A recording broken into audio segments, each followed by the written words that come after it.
दोस्तों नमस्कार। दोस्तों मैं विमल शाही आप सभी लोगों का अपने चैनल में स्वागत करता हूं और उम्मीद करता हूं कि आप लोग सब लोग स्वस्थ होंगे एवं मस्त होंगे। सभी राष्ट्रवादियों सनातनियों से ये निवेदन रहेगा कि आप लोग मेरे चैनल को सब्सक्राइब कर लीजिए और वीडियो को लाइक एवं शेयर भी कीजिए। दोस्तों आज बहुत ही एक अच्छी न्यूज़ आई है और ये न्यूज़ सुनकर सभी सनातनियों का, सभी हिंदुओं का दिन अच्छा कम से कम हो ही जाएगा, उन्हें बहुत अच्छा फील होगा। दोस्तों बात यह है कि 2008 में मुंबई के मालेगांव में एक ब्लास्ट हुआ था और उस ब्लास्ट का जो आरोप था वो हिंदूवादी संगठनों पर लगा था, हिंदू के संतों पर लगा था और हिंदू के अनेक जो लोग थे उन पर लगे थे। उनमें सबसे प्रमुख नाम था साध्वी प्रज्ञा सिंह ठाकुर, कर्नल पुरोहित।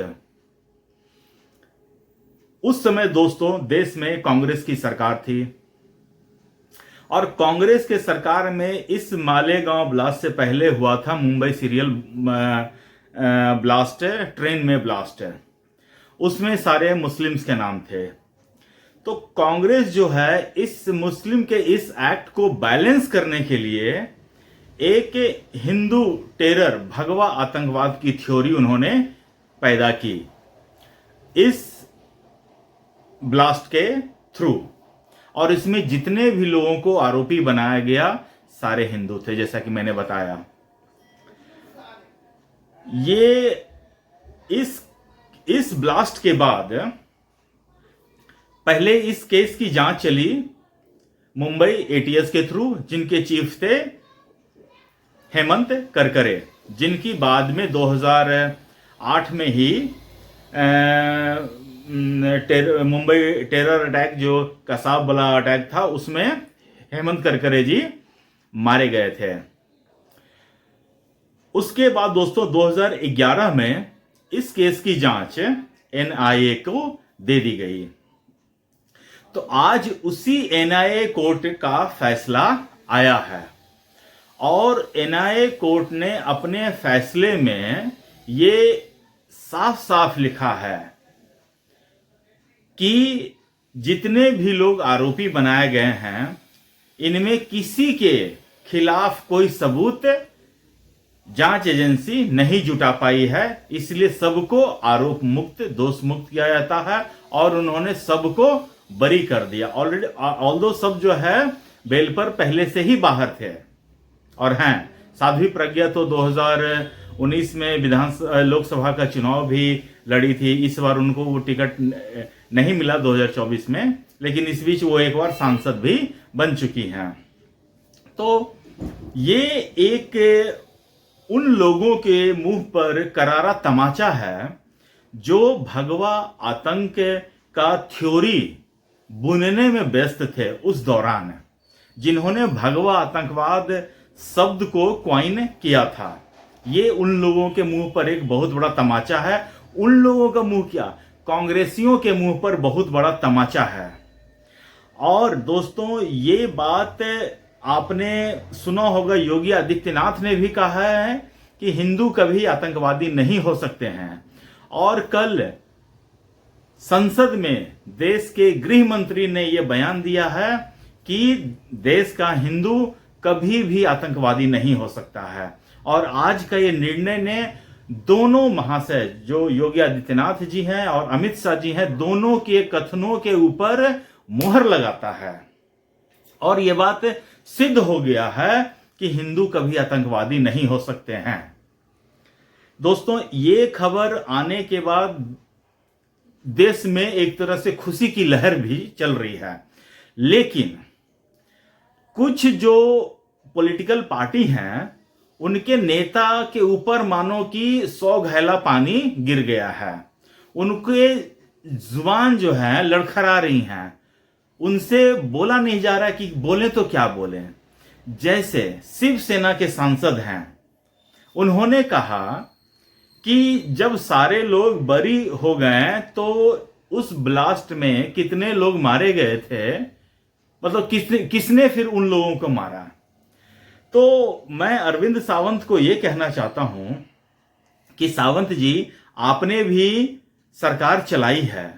उस समय आपकी मतलब कि सरकार थी मुंबई में, एटीएस इसकी जांच कर रही थी, तो आप सबूत इकट्ठा कर देते अगर ये दोषी थे। दोस्तों, इसका मतलब ये है कि पूरा का पूरा जो ये स्टोरी था, ये प्लांटेड स्टोरी था और जांच को एक डायरेक्शन में मूव किया गया, इसीलिए एटीएस को कोई सबूत ही नहीं मिला और न वो न्यायालय के सामने सबूत पेश कर पाए। उसके बाद दोस्तों, एक आम आदमी पार्टी के सांसद हैं संजय सिंह। वो क्या कहते हैं कि चूंकि स्टेट में लंबे समय तक बीजेपी की सरकार रही है, इसलिए साक्ष्य प्रस्तुत नहीं कर पाए हैं। भैया, तो दिल्ली में तुम्हारा भी बहुत साल तक सरकार रहा है और तुम भी बेल पर बाहर चल रहे हो, इसका मतलब तुमने भी साक्ष्य के साथ खिलवाड़ किया है, ये कहा जा सकता है अगर तुम्हारी थ्योरी को माना जाए तो इन सब लोगों को दोस्तों, ये सब दोगले हैं। इन लोगों का असली रूप सामने आ रहा है। इतना बड़ा षड्यंत्र से पर्दा हटा है, इन लोगों के चेहरे पर खुशी नहीं थी। यही सवाल जब अखिलेश यादव से पूछा गया तो ओए होए होए भैया, क्या मतलब कि भैया जी की भाभी पीछे खड़ी थी, वही भाभी जिनके पहले कुछ दिन पहले किसी ने मस्जिद में जाने पर क्या क्या बयान दे दिया था और भैया जी के मुंह में दही जमा हुआ था, लेकिन आज भैया जी बोले, भैया जी खूब गरजे। भैया जी से पूछा गया कि ये सारे लोगों को बरी कर दिया गया है और कल गृह मंत्री ने ऐसा बयान भी दिया था, तो भैया जी क्या बोलते हैं कि हाँ, आप जो सोच रहे हैं ना, वही हम भी सोच रहे हैं और आप जो नहीं बोल रहे हैं वो हम भी नहीं बोल रहे हैं। और वो कह रहे हैं कि ये सब खबरें प्लांट करवाई गई हैं ताकि जो अमेरिका का जो राष्ट्रपति के साथ जो इशू चल रहा है वो न्यूज दब जाए। दोस्तों, आज फैसला आएगा, इसका ऐलान मई में ही कर दिया गया था। टीपू भैया को नहीं पता था। टीपू भैया को मस्जिद में जाने से फुर्सत मिले तब तो कभी इन सब चीजों पर ध्यान दे। टीपू भैया को लगता है कि हिंदू वाले लोग, हिंदू टेरर वाले जो ठप्पा है वो हट गया, इससे बड़ी भारी बेइज्जती उनके लिए हो क्या सकती है। दोस्तों, टीपू भैया वही हैं जो अयोध्या ब्लास्ट, काशी ब्लास्ट के जितने भी आरोपी थे सब एक धर्म विशेष के थे और इन्होंने सबके ऊपर से मुकदमा वापस से लिया था। इलाहाबाद कोर्ट ने टिप्पणी करते हुए कहा कि जब तो आप इनका कोर्ट केस वापस ले ही रहे हैं तो इन सबको पद्म भूषण से सम्मानित क्यों नहीं कर देते हैं। तो ऐसा तो टीपू भैया का इतिहास रहा है, तो टीपू भैया को दुख तो लगेगा ही, दुख उनके चेहरे पे दिख रहा था। और दोस्तों, भारत में पॉलिटिशियन का ये चरित्र रहा है, खासकर अभी के समय में। दोस्तों, न्यायालय ने क्या क्या टिप्पणी की है जरा ये सुनिए। न्यायालय ने साध्वी प्रज्ञा सिंह ठाकुर, जो हमारी दीदी हैं, उनके ऊपर आरोप लगा था कि जिस मोटरसाइकिल पे ब्लास्ट हुआ वो मोटरसाइकिल प्रज्ञा दीदी का था। कोर्ट ने कहा कि मोटरसाइकिल में ब्लास्ट हुआ है ये जांच एजेंसी तय नहीं कर पाई, इवन चेचिस नंबर भी उसका सेफगार्ड कर नहीं पाई और मोटरसाइकिल साध्वी प्रज्ञा का था ये भी साबित नहीं कर पाई। तो प्रज्ञा ठाकुर जी बरी हो गई। दूसरे जो नंबर के थे आरोपी कर्नल पुरोहित के सर के ऊपर यह आरोप था कि इन्होंने बम बनाया, कश्मीर से आरडीएक्स लाकर इन्होंने बम बनाया और बम को प्लांट किया। उनके खिलाफ भी कोई सबूत नहीं मिले, कोई जांच एजेंसी जो है सबूत प्रस्तुत नहीं कर पाई कि ये जो फटा था वो किस तरह का आरडीएक्स था या कुछ और था या ये बम बनाए हैं, कोई सबूत नहीं पेश कर पाए। बाकी लोग जो गिरफ्तार हुए थे, किसी के ऊपर आरोप था कि इन्होंने फंडिंग की, किसी ने के ऊपर आरोप, इनका एक्चुअली इन लोगों का एक अपना संगठन था अभिनव भारत करके, तो कुछ का आरोप था कि ये इस ये जो संगठन है उनके मेंबर थे, इसके लिए उनको आरोपी बनाया गया था। उस संगठन का जो मीटिंग होता था उसको अटेंड करते थे, इसलिए उनको आरोपी बनाया गया था। बताइए, कुछ लोग के ऊपर आरोप था कि इस संगठन के लिए वो फंडिंग का काम करते थे, ये आरोप था। तो ऐसे ऐसे फर्जी आरोप लगाकर 7 लोगों को फ्रेम किया गया था मालेगांव ब्लास्ट में, और हिंदू थ्योरी भगवा आतंक का शब्द को कॉइन किया गया था, जिसे आज एनआईए कोर्ट के जजमेंट ने सिरे से खारिज कर दिया।